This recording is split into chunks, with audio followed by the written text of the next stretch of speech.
Hollywood can do something that science only dreams of.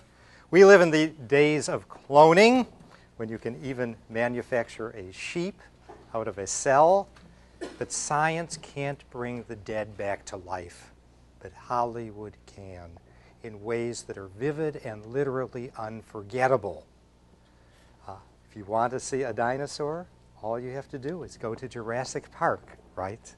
And if you want to see the crucifixion, all you have to do is go see the movie The Robe, and you can see that. Or if you want to see a slave revolt from ancient Rome, you can see Spartacus with Kirk Douglas. Or you want to see what ancient Rome really looked like? Well, go see Samuel Brownson's Fall of the Roman Empire. And there is Rome before your eyes as if it were real. Kirk Douglas again as a Viking.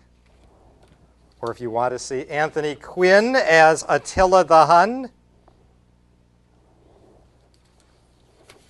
Anyone know who these are?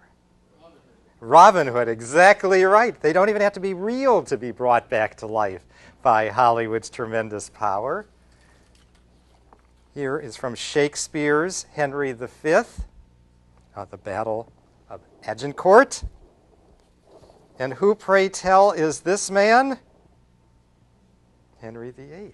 I mean, what Hollywood is capable of doing is fixing images or tapping into images that are already embedded in our minds. And who are these women? Elizabeth. This does not include Dame Judith Dench, I'm afraid. It's not that up to date, but it's a wonderful role that Hollywood has used again and again and again, as you can see from this picture. What did a French court look like? All you have to do is go to the movies to see it. Or what did Napoleon look like? Who's playing him there? Marlon Brando in Desiree. And what story is this? Do you recall? Mutiny on the Bounty, of course. So the 18th century can be brought back to life. And this in Texas needs no description. This must have been what it was like, right? It looks like the real thing. Catherine the Great, she must have looked just like this, as best I can tell. And this is from a movie called Sanders of the River.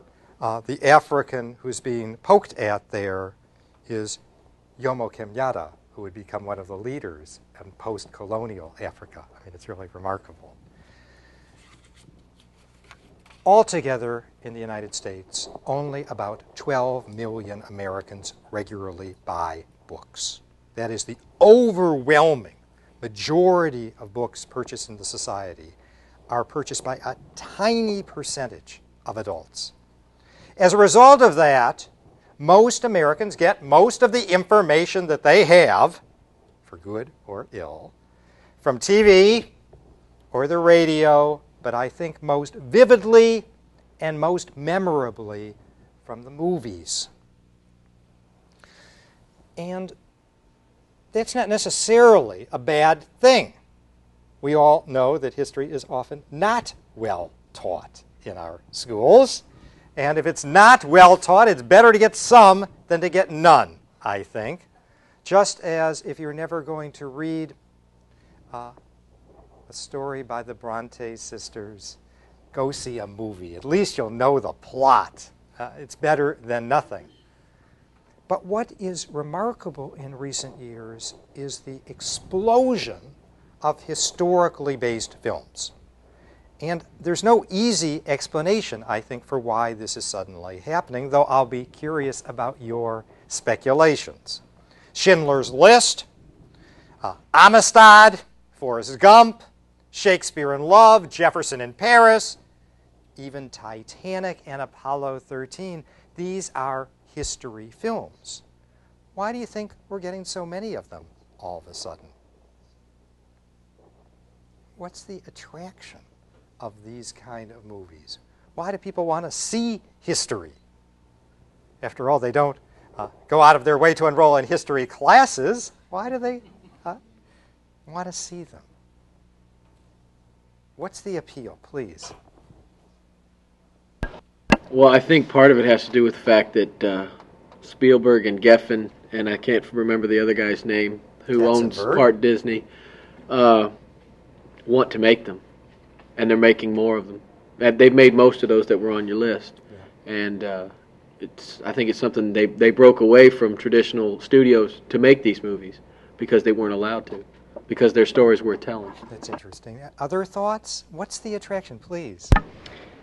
History in Hollywood is glamorized, and it's usually depicted to Hollywood style and what the American people want to see, not what really happened.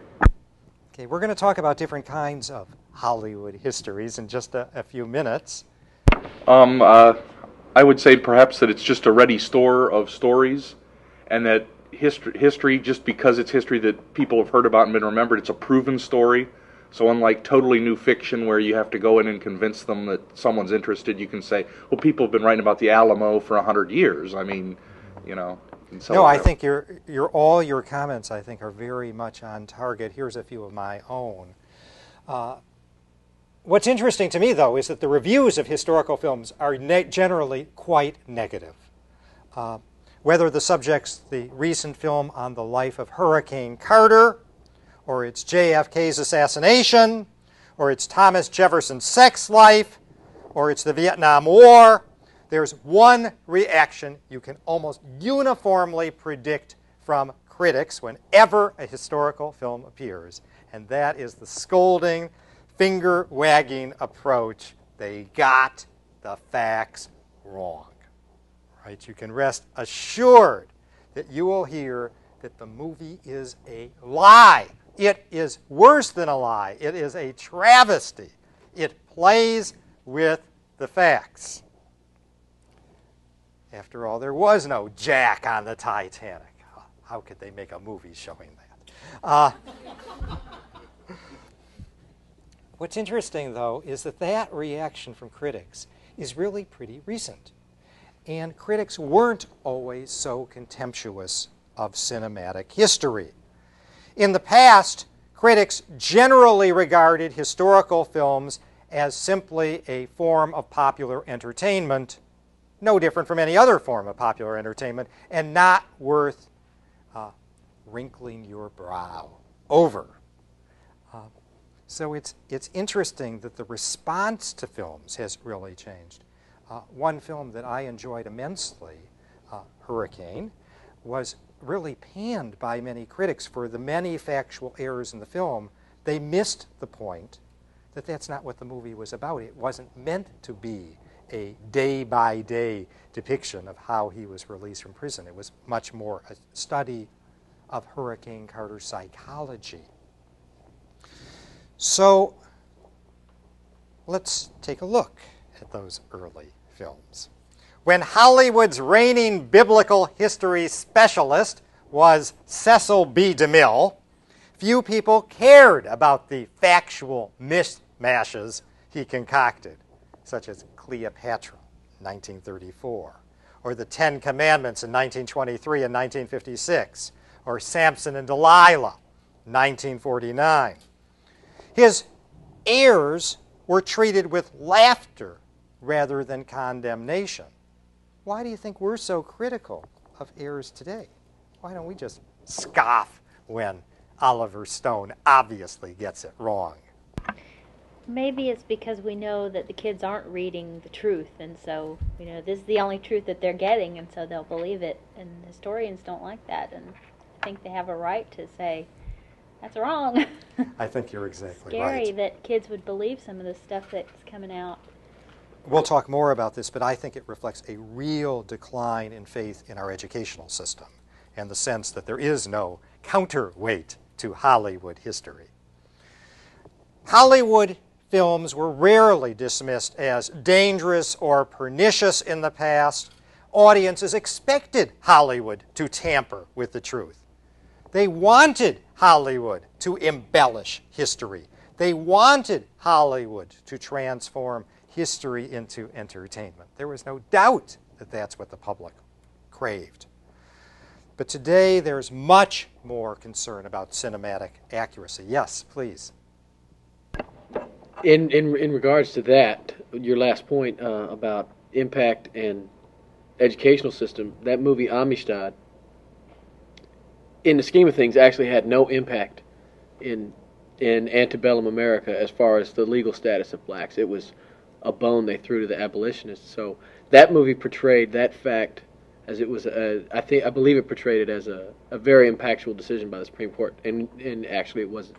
We'll talk about Amistad in a little bit when we take a look at various film genres and how they operate. Now, the reasons that people, I think, are so obsessed about inaccuracy in Hollywood historical films are first and foremost technology. It is possible now to create films that are truly incredibly lifelike. Films today are much more visually convincing than in the past. And it's become much more difficult because of digital technologies to determine what's real and what isn't. Repeated technological breakthroughs have brought much more physical realism to the movies and to their images, though those pictures of ancient Rome are great, and I don't think Hollywood will ever outdo those in their realism. A current movie shot with a deep focus color cinematography, an enhanced stereo soundtrack, it has immense presence, immense impact, immense vividness. It seems real in a way that those earlier movies did not. And since we receive most of our information from TV, the similarity between TVs and movies blurs the line again between fact and fiction. And so, in Oliver Stone's JFK, you can see the autopsy of John Kennedy. And I would defy anyone to not think that that's not the real autopsy. It is incredibly realistic. I mean, I think you would be very hard-pressed not to think that that was some tape taken from the Kennedy Library. And yet, it is entirely a creation of Hollywood. It is impossible in JFK to tell where the documentary footage ends and where the fictional footage begins. And that is very frightening to people. But there's another more important reason that we've already touched on, and that is the desire of many contemporary movie makers to challenge accepted views of history. Filmmakers often think of themselves as historians in their own way, who are challenging the pieties that the public accepts about the past. They're trying to present a counter-narrative, a revisionist perspective on the past, and the public finds that extremely threatening. After all, who invested Oliver Stone with the right to interpret the 1960s for us? Well, the answer is he did. Movies have tremendous power to create myths and also to create counter-myths. Films no longer portray history in a celebratory, unquestioning way. It's no longer simply a story of a conflict between a noble America and the decadent forces of evil. And that makes people very nervous around Hollywood history. Now, the pioneer in this new kind of cinematic history was a 1969 foreign language film called simply Z, directed by Costa Gavras. The film was a recreation of a 1963 political assassination in Greece. And the credits stated that any similarity to people living or dead was absolutely intentional. But of course, the film was not a documentary. It was not accurate in all of its details. It was a blend of history, muckraking journalism, thriller, and docudrama. Not fundamentally different from a later film that's been in the news recently, Missing, about an American murdered in Chile, which was dismissed by the CIA as fantasy at the time it came out. Turns out that as the documents have been released, turns out to be now very accurate. Oliver Stone's JFK, Spike Lee's Malcolm X, these films too try to blend real life with interpretation. Oliver Stone's JFK was created as a deliberate challenge to the conventional wisdom about the Kennedy assassination. Stone sought to persuade Americans that the U.S. government conspired to assassinate John Kennedy in order to prolong the war in Vietnam. And precisely because JFK is so opinionated, so outspoken, so polemical, Stone has been repeatedly attacked. If Stone is rewriting history, then he's claiming a power that many regard as threatening.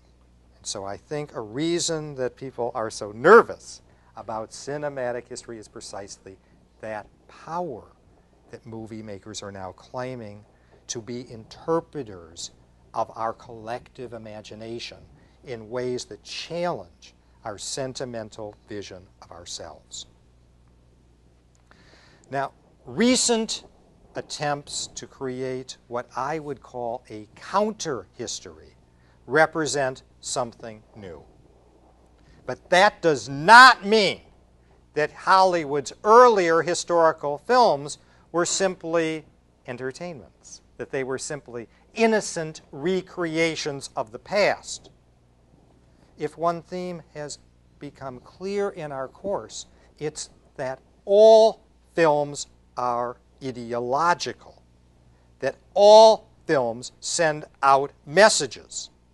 And it's our job as viewers to decipher those messages, to interpret the code of film, and to therefore lay the ideology bare. Film critics frequently accuse historical films of historical inaccuracy, and of course, they generally are inaccurate. Yet, while reviewers quibble over inaccuracies, simplifications, invented characters, imagined dialogue, anachronisms like people wearing watches in Roman epics, and improbabilities in their plots, the real issues raised by historical films, I think, go unexplored. And we're going to explore them in our class. And so what I want to talk about now are the messages conveyed in films that aren't creating counter-history, and we'll call it Mickey Mouse history, or the politics of memory. Because we're going to talk about a film that most of you are familiar with if you haven't seen it, and that is Disney's recent Pocahontas. Because this film, I think, epitomizes certain strategies that Hollywood uses to make history palatable to the public. That is, they are able to find formulas that can turn history into entertainment. Okay. More than any other entertainment company, Walt Disney has demonstrated an ongoing interest in American history. After all, if you go to Anaheim and you go to Disneyland, where else can you see Abraham Lincoln speak to you? Only Disneyland. So from that robot of Abraham Lincoln to the adventures of Davy Crockett to that proposal to build Disney's America on the battlefield at Bull Run, Disney has long looked at American history as a source of entertainment, of edification, and of course, of profit. too. Yet despite this, Walt Disney is the corporation that historians love to hate. Why can't historians be like everyone else and love Walt Disney? Why do they hate Disney? Well, we're going to take a look at why. Is it merely because historians want to monopolize the control over the past? Is it simply that historians hate competitors? Well, that's no doubt part of the answer. But it's also because Disney epitomizes the way that American culture deals with history. Disney shows the way that popular culture trivializes, sentimentalizes, and caricatures American history. It shows how popular culture strips history of complexity, strips it of conflict, strips it of drama, strips it of meaning. History is something, believe it or not, that is truly fascinating and that people have, I think, an intuitive love of. And yet, if you look at a recent Gallup opinion poll, students were asked to rank 22 college subjects, and which one came dead last? American history. I mean, this is remarkable to me as a history teacher, but it says something, that something has gone wrong in the way public sees history. And so let's take a close look at the film Pocahontas, and we're going to look at the little problems, and then we're going to look at the big problems. Let me just give you an example of a small error in the film. The film shows a wonderful teenage couple, right? Pocahontas and Captain John Smith. John Smith is youthful, he's clean-shaven, he's blonde-haired, and he sounds just like Mel Gibson. Perfect, right? But of course, the real-life John Smith was nothing like the Disney version. He was a Renaissance soldier. He was in his 40s. He'd been a pirate.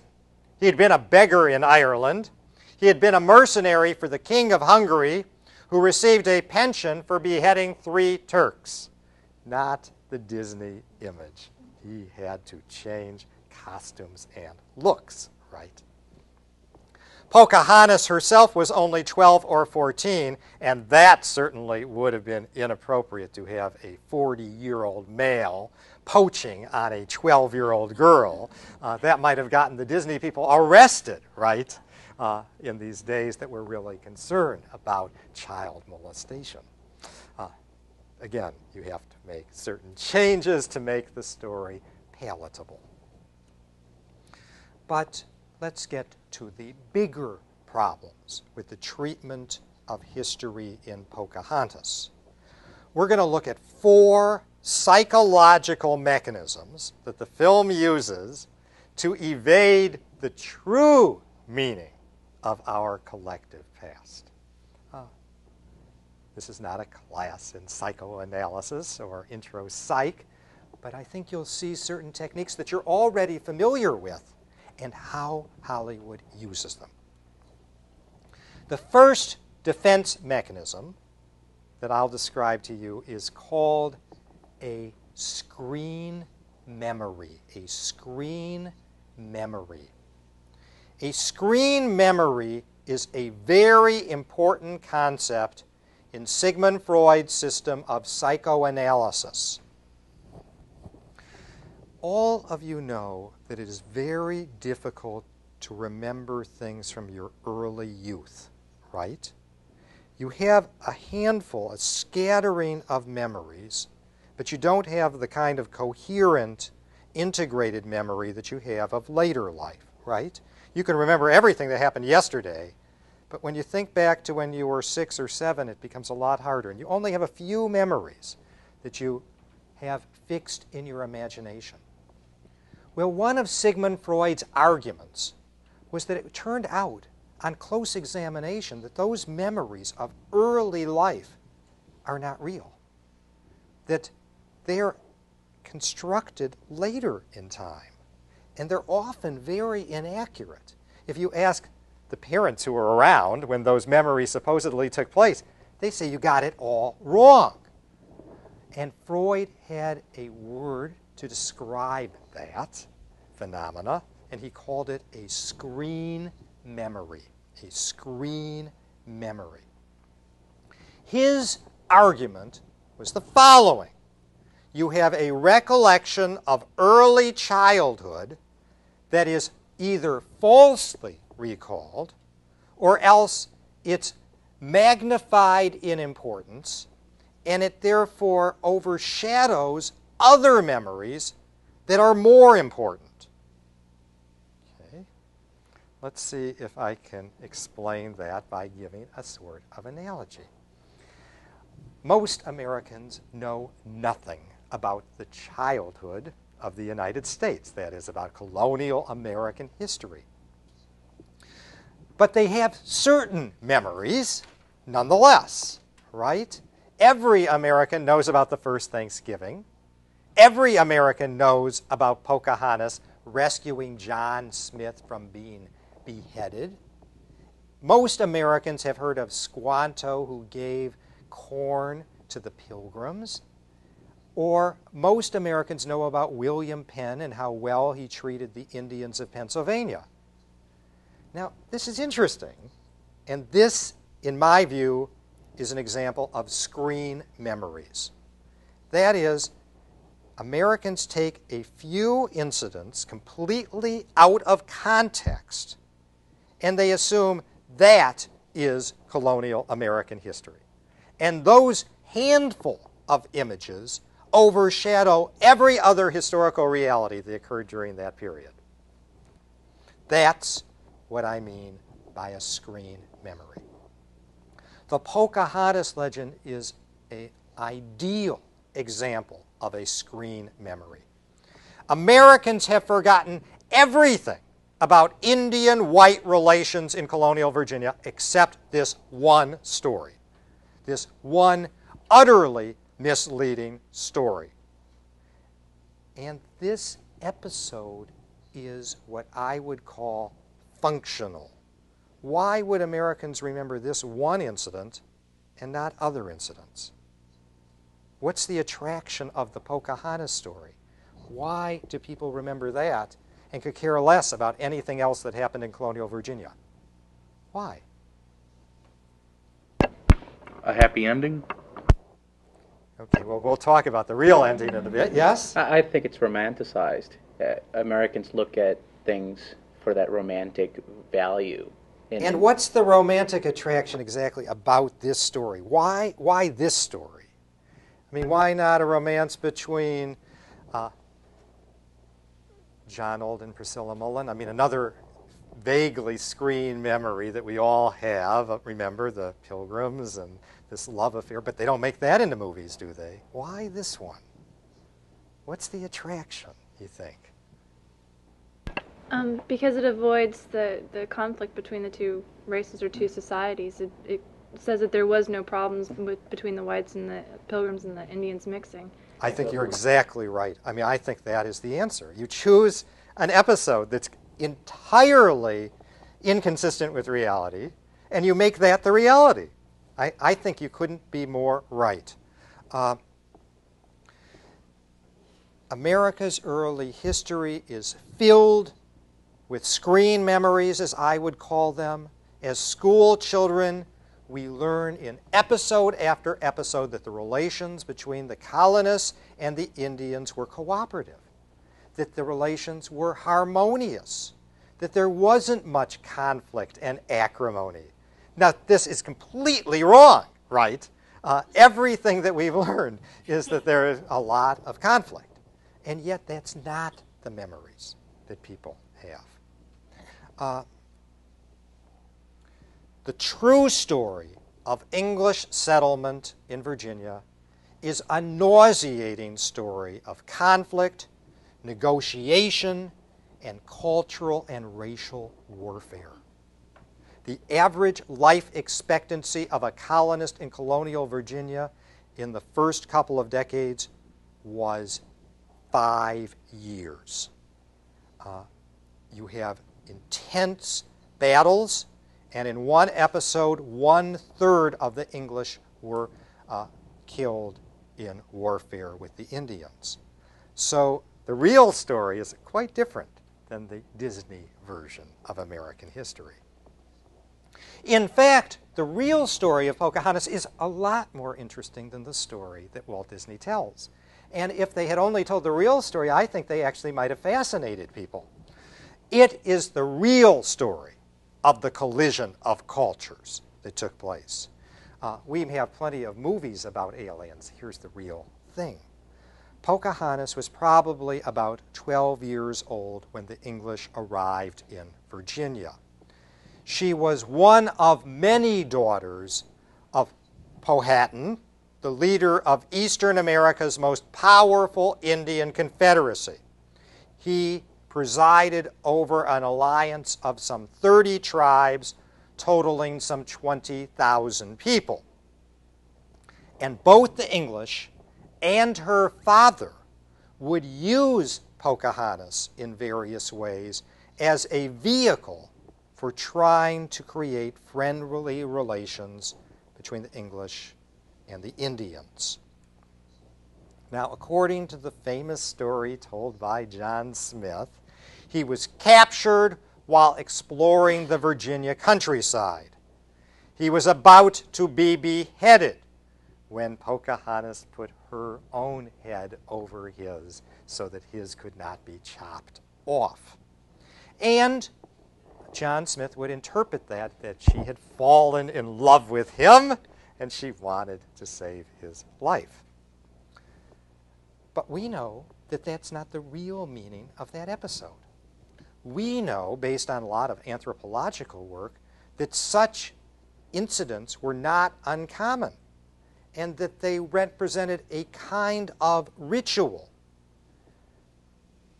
Powhatan was planning to release John Smith, but this ritual execution makes him, in essence, the chief's bondsman.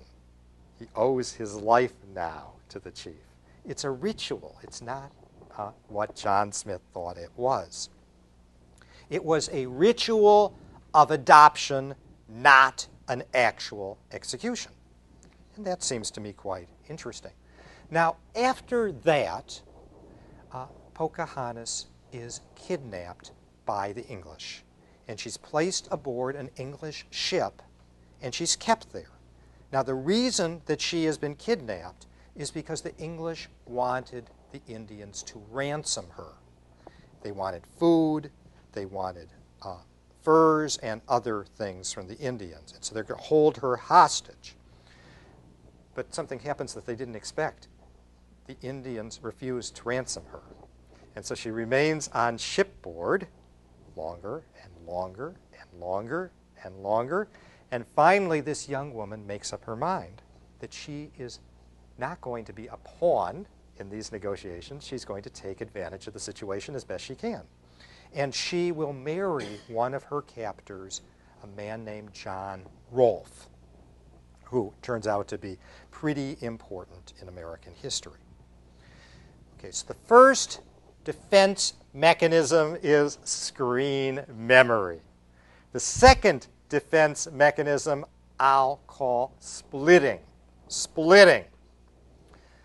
What splitting entails is you take a complex, intricate reality and you divide it up into two polar opposites, into two dualities, good and bad. Splitting played a critical role in Europeans' perceptions of Indians. Europeans had truly encountered an alien people, just as the Indians had encountered a truly alien people.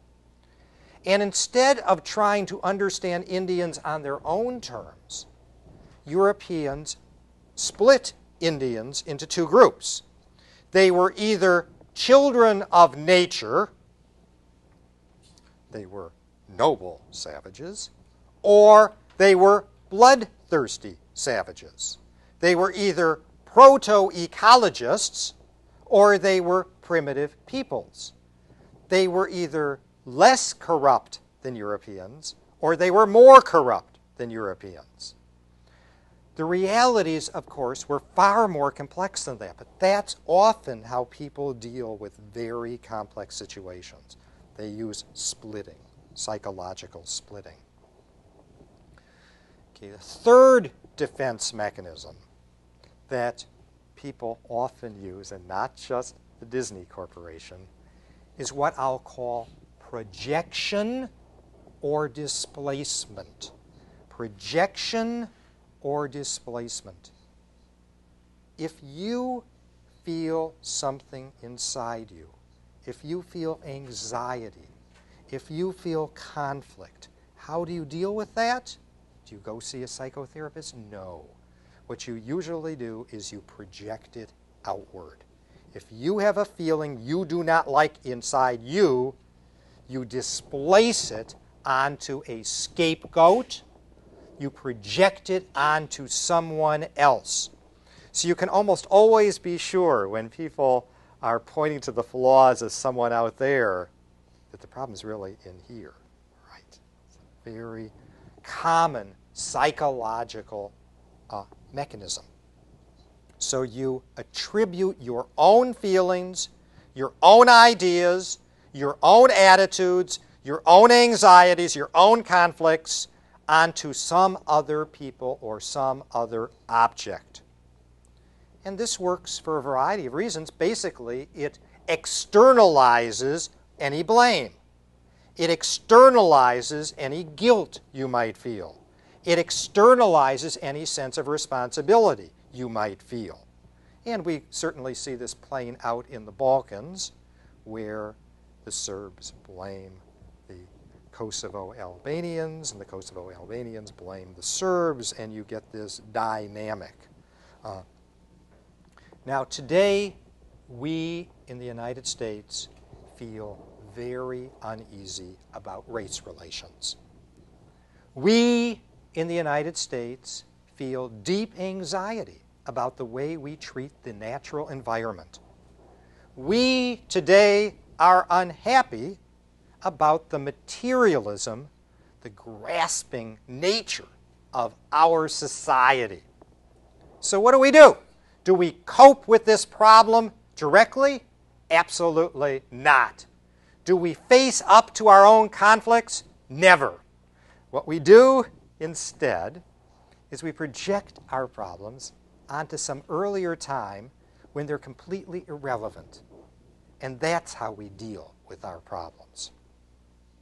So one way to deal with anxieties about the present is to displace them or project them onto the past.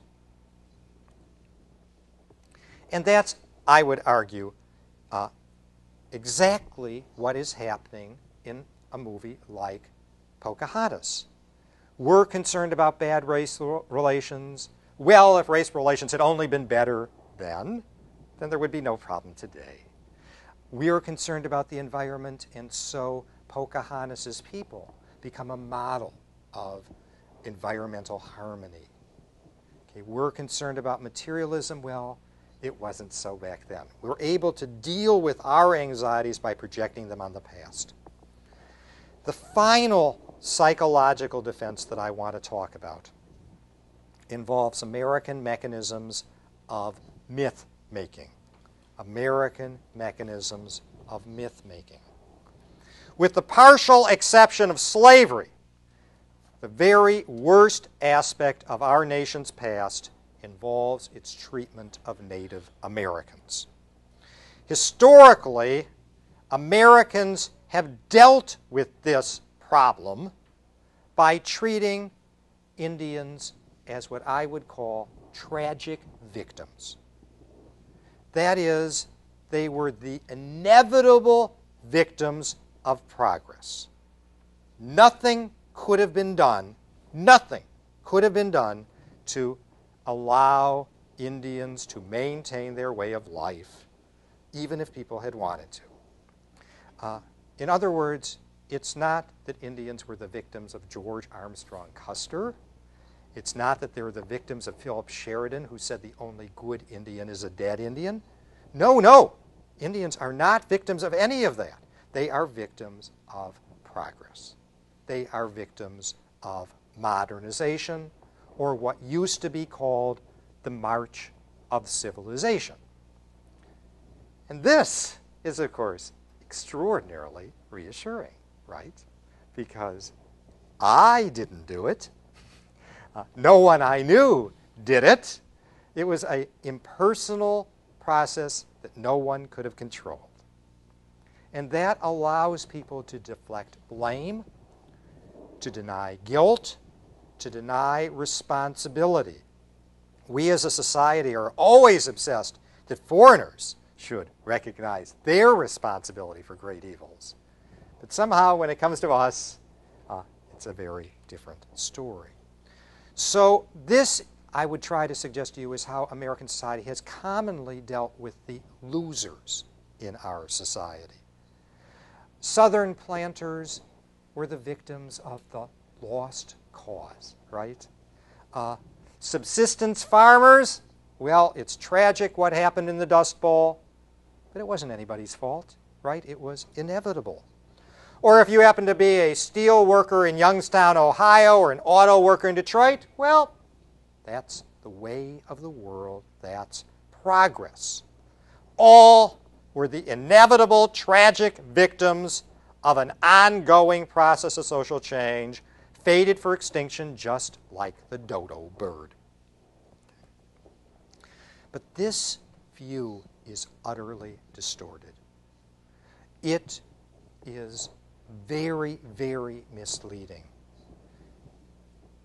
Far from being passive victims, Native Americans were active agents. They were people who responded. Ultimately, they failed, but they responded to threats to their culture through negotiation, physical resistance, and cultural adaptation. And today, there's more Native Americans than ever before in the United States. They have not disappeared and have greater political power than any time in the last 200 years. So this is a process that's not over. So rather than treat people as passive victims, as objects, we should always treat them as agents. Now, there's still power, and people may lose out, but that's not the same thing as to say what happened was inevitable, and people were certain to lose out. And here's where the true story of Pocahontas becomes clear. Pocahontas was not a passive object. She may have been 12 years old when the story started, but she was an independent woman who did the best she could under extremely difficult circumstances. We may not admire what she did, but she was placed in a very difficult situation. She was a daughter of Powhatan, but she wasn't the only daughter of Powhatan. Europeans would call her the Indian princess, but that was quite misleading. Powhatan had a number of wives, and she was not in line to exercise power. Okay. So while by our standards, by European standards, she was a princess, in her own society she was not a princess. And that raises a lot of questions. If you are in Pocahontas' situation, how do you improve your lot in life? Well, one way you might do it is to align yourself with the Europeans, because there you will be recognized as a princess. And she met Elizabeth in England. I mean, she was able to make quite something of her life. She is what anthropologists would call a cultural broker or a cultural intermediary. That is, she plays a crucial role in interpreting Indian life to Europeans. And she's able to develop an important social position because of that. That's a remarkable story. There's a very similar story in Mexican history with a woman who's always known as La Malinche. I mean, it's a very, very similar story. This happens a lot. Women who are often viewed as powerless in colonial situations find ways to exercise power. It's a very interesting story and one that historians need to write much more about. So in colonial encounters, women generally play the crucial intermediary role. They forge alliances. They facilitate communication. They instruct both sides in diplomacy. Pocahontas is a wonderfully well-intentioned movie. It is a plea for toleration. And who's against toleration? It's a plea for ecological awareness. And who is in favor of disrupting the environment? So in our world, a world torn by ethnic strife and environmental degradation, Pocahontas is a wonderfully inspiring story.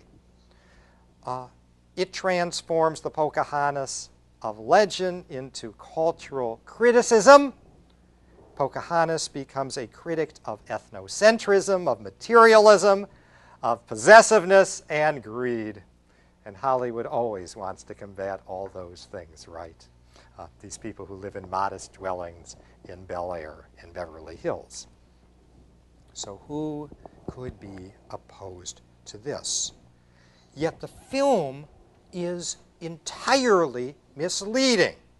It omits the larger context of colonial expansion. It omits the entire context of violent resistance. Pocahontas' husband was a very important figure in American history, I mentioned earlier. His name was John Rolfe, and he was the first Englishman to learn from the Indians, perhaps from Pocahontas herself, how to raise tobacco. Tobacco had just been introduced into England during Pocahontas' lifetime, and suddenly the English now could grow huge quantities of tobacco in Virginia. But the need for tobacco required, first of all, land, and that land would have to be seized from Indians, and it would require a mass labor force, and that labor force would eventually turn out to be African slaves. So Pocahontas played an absolutely critical role in the creation of modern America with its slave-based system of agriculture. Nor does the movie mention that shortly after Pocahontas' death of disease, that in 1622 her brother, who has now become the leader of the Indians in Virginia, leads a surprise assault on the English, in which a third of the English settlers are killed, including Pocahontas' husband. Indeed, this attempt to wipe out the English probably would have succeeded, except one Indian who had been converted to Christianity reported the plot ahead of time, and that allowed some of the English to escape. So Pocahontas, the film, is a very interesting tract for our time. But I would submit to you that the real story is even more interesting, and Hollywood could have done even more exciting things if they had been willing to risk telling the real story. Now, of course, it's inconceivable that Walt Disney would create a heartwarming cartoon musical based on the story of Anne Frank, victim of the Holocaust. But really, that's what they've done with the story of Pocahontas. I mean, the real story of Pocahontas is how the Indians of Eastern Virginia are largely exterminated. And by the use of screen memories, we screen that story out. What I'm going to do next is talk about a variety of kinds of historical films that Hollywood produces. This is just a set of categories that I think we're all familiar with, but I just wanted to give them labels. The first kind of historical film that Hollywood produces is what I would call the costume drama. The costume drama. No one goes to movies expecting a history lesson. No one likes to be lectured at too much, at least outside the context of a school classroom. But history has great advantages to Hollywood. If it's historical, it is by its very nature important. So if you want a movie to be taken seriously, all you have to do is project it into the past. And immediately, critics will treat it as a solemn creation. Further, a history gives production people a set of authentic period details to create. Anyone can make a movie that looks like today. It is a challenge to make a movie that looks like Titanic, that brings 1912 back to life. It's interesting, costume dramas are usually obsessed with authenticity and accuracy.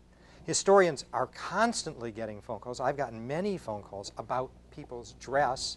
I'm the absolute last person to ask such questions of. They want to know, for example, what kind of shoelaces people had, what kind of buttons people had. They're interested in the most minute parts of accuracy. And so in the film Titanic, they recreated the rugs in the Titanic exactly. And you have to ask yourself, why? Why are they doing this?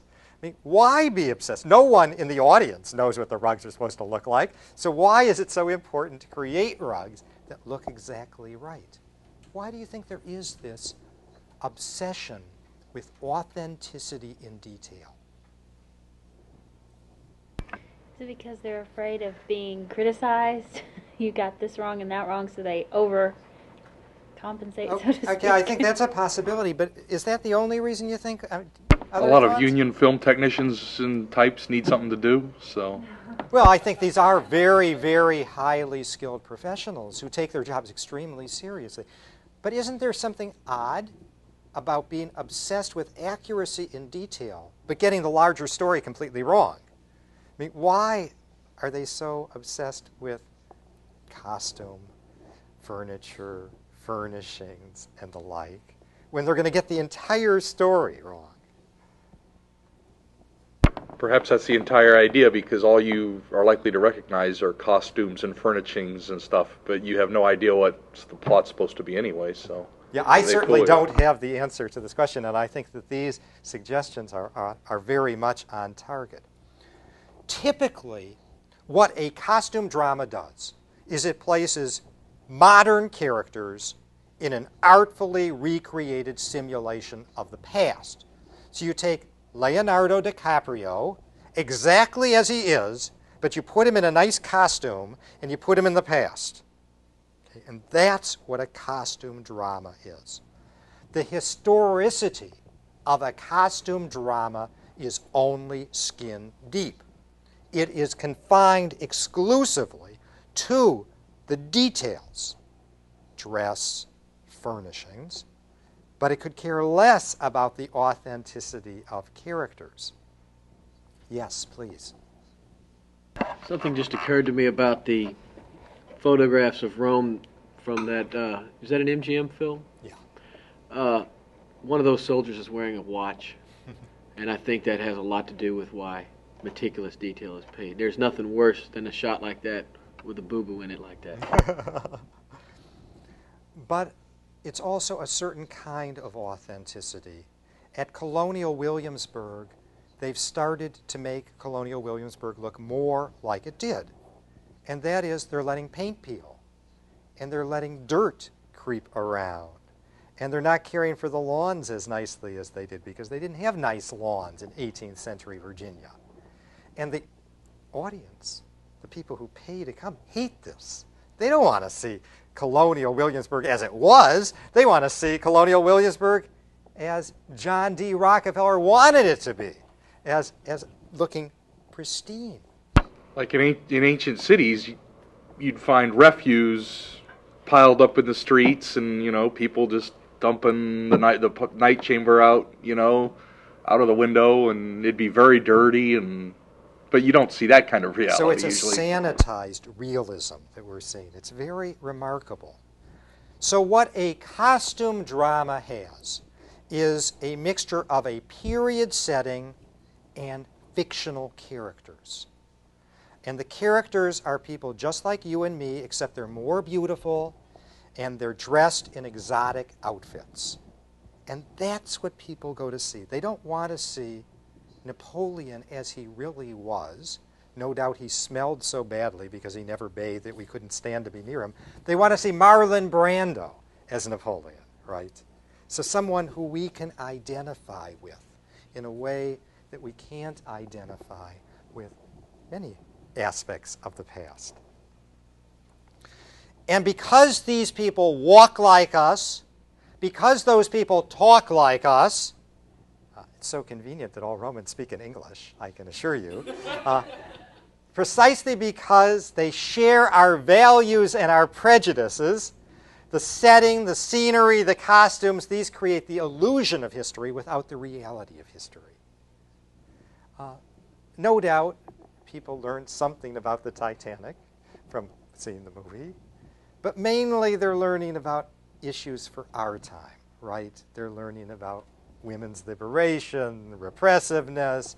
They're learning about how it's important to be natural and in touch with your feelings. In other words, it's written for us, not an exploration of the past. Now, several recent films, I think, have used this costume drama approach with more or less effectiveness. Many of you probably saw Daniel Day-Lewis in Last of the Mohicans.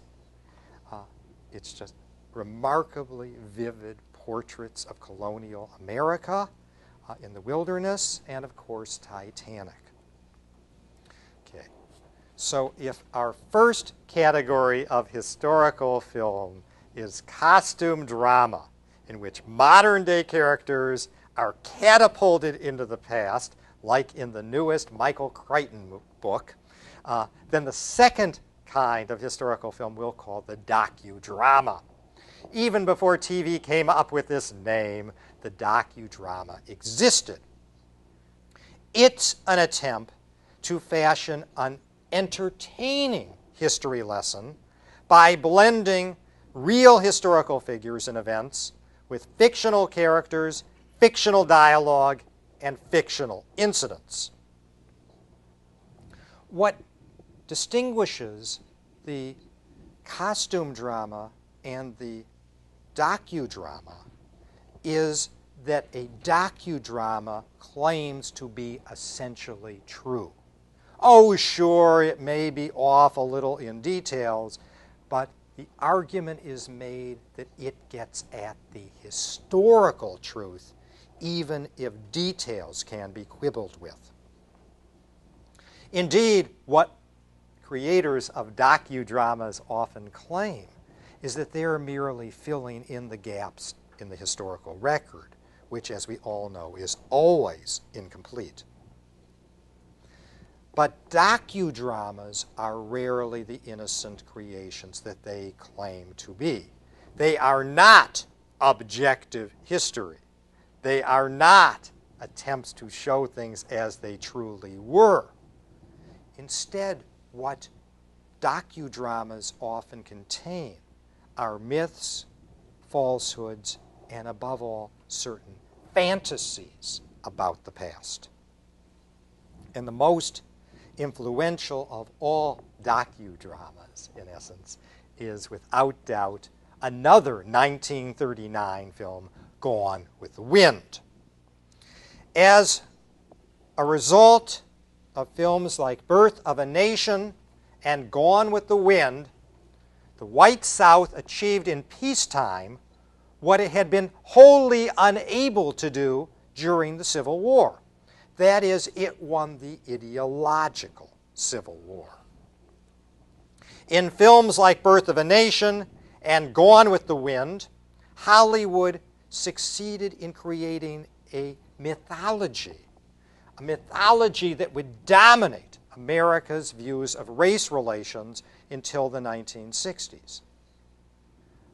Unlike the extremely crude black-faced stereotypes of Birth of a Nation, Gone with the Wind was somewhat more subtle, and therefore was that much more insidious and that much more dangerous in implanting racial stereotypes. It's one thing to see whites in blackface playing black characters. It's quite another thing when you can bring those black characters to life with African American actors and actresses.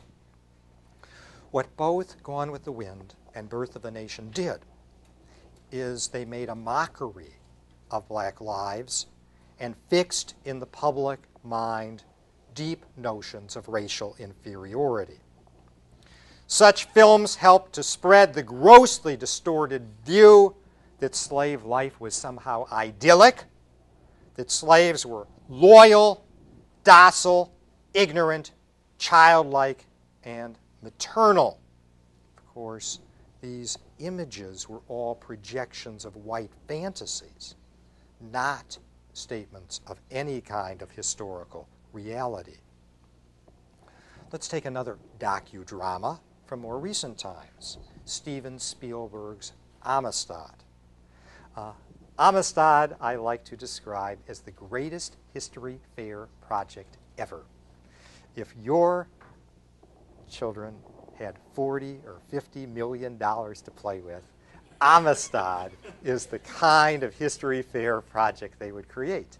It looks incredibly real and lifelike, and I would defy you to contrast a real photograph of John Quincy Adams with the role played by Anthony Hopkins. I mean, it is just extraordinary what makeup artists can do, much better than Nixon, for example.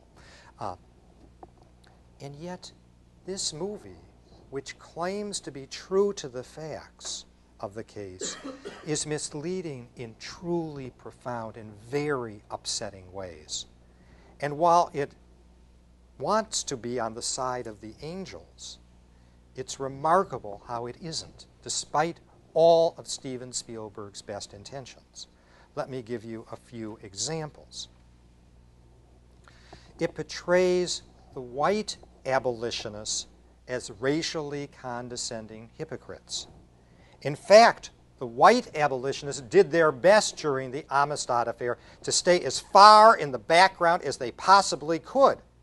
They knew that they would only endanger the fate of the Amistad captives who had revolted on the slave ship Amistad if this was seen as an abolitionist cause. The abolitionists were incredibly unpopular.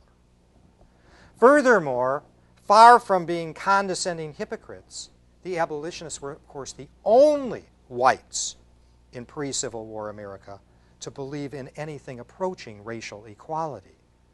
They fought successfully for the vote for African American men in Massachusetts and 3 other states before the Civil War. They fought for the integration of public schools. These were not racially condescending hypocrites. These were real, authentic heroes, of which history has very few. Furthermore, the movie very much ridicules the abolitionists' religious beliefs. It portrays them as religious zealots or fanatics. And that's exactly wrong. Just as Martin Luther King's struggle for civil rights in the 1960s was motivated by religion, so too was the abolitionist crusade against slavery. Indeed, the people who were the most racist in 19th century America were the people who were the least religious, because religion taught that all human beings had been created by the same creator, and it was scientists who developed notions of racial hierarchy and racial inferiority. The third kind of historical film that I want to mention to you is what I would call the ethnocentric historical film, of which a very important variant is what I would call the American supremacist film. The American supremacist film. An awkward term, but one of which you're very familiar.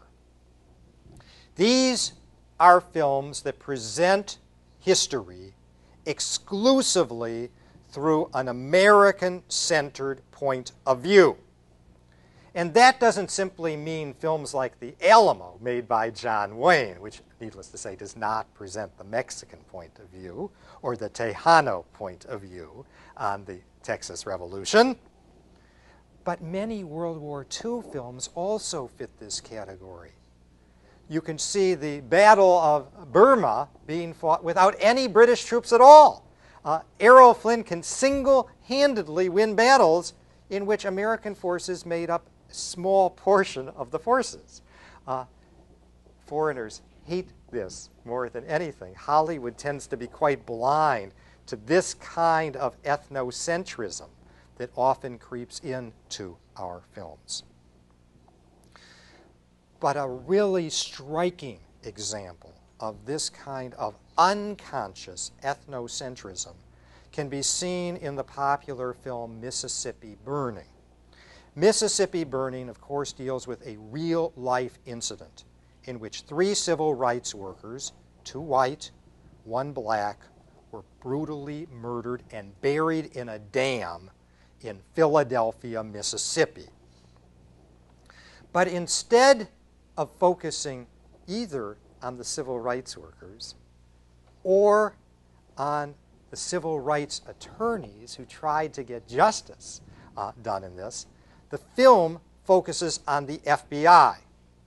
But in the real story, it's not clear which side the FBI was on, because the FBI apparently, historians believe, knew that this murder had taken place and didn't report it to proper authorities. So those people may have been able to have been saved, or at least their murderers brought to justice if the true story had come out. And I think this doesn't happen simply because Hollywood wants to distort the past. I think there's often what I would call an unconscious ethnocentrism. That is, the FBI are good guys, right? They're always good guys. So let's make them the heroes of this story. If you don't do much historical research, you just come up with conclusions that reflect your own biases. Okay, 4th version of cinematic history is history with a presentist agenda. Hollywood does not believe that people will go to history films for history's own sake, because they really want to see what the Titanic looked like. They don't believe that. They believe that all historical films need to have a timely aspect to them. That is, they need to speak to us. They need to have lessons for our time. A classic example is the 1942 epic, Errol Flynn, They Died with Their Boots On. It's, of all things, a highly sympathetic screen biography of George Armstrong Custer. And so let me ask you a question. Why would you make a movie about George Armstrong Custer and his last stand in 1942, months after the United States had been attacked by Japan? Why would you do this? Why would you try to turn Custer, of all people, into a sympathetic hero? What's going on? Why did Hollywood do this? They don't just make movies. They make them at a particular time. To stimulate feelings for the homeland, for the war that was going on. But we find it awfully hard to deal with Custer, and we don't think of him much of a hero. I mean, we think of him as a sort of narcissistic Goldilocks who got himself in big trouble and couldn't get himself out. At that time, America was suffering defeats on the battlefield, and to show the classic American defeat in a sympathetic light would kind of, give you the same feeling about the guys on Bataan and Corregidor, for example, who the Japanese would argue were just Americans there to ruthlessly put down the Filipinos, but of course we wanted to, think of them like Custer. They were just nice guys hanging around. Yeah, I think your points are very well taken. I think that Hollywood often turns to history because it wants to send messages about the present, and even if that involves distorting historical reality to the extremes, as happened in this film, you see that. So in They Died with Their Boots On, it turns out, according to Hollywood, Custer was a friend of the Indians. He was trying to keep whites off of valuable Indian lands. It was all an accident that he got killed. It's just a remarkable document that's more interesting for what it says about Americans in 1942 than what it says about George Custer in 1876. A more recent example might be the film Bonnie and Clyde. How would that be present us? Here you have two Texas bank robbers, one from the Heights, right? How could that speak to people in 1967? Yes? They were being outlaws, and at the time there was a lot of the hippies and stuff trying to go against the war and everything, and they're just going against the law, pretty much. Okay, so it's not just a movie about bank robbers. It's not just a gangster movie. It's a movie about youth revolt. It's a movie about the sexual revolution. And it's a movie about women's liberation. These were themes that Hollywood had real trouble dealing with in the present. And so it was easier to deal with those themes if you projected them into the past. Because if they were in the present, they seemed much too threatening. But if you place them in the past, they're easier to deal with. Just as Hollywood couldn't make movies about Vietnam during the 1960s, so it made movies about the Korean War, or it made movies about Indian wars. It couldn't make movies about Vietnam.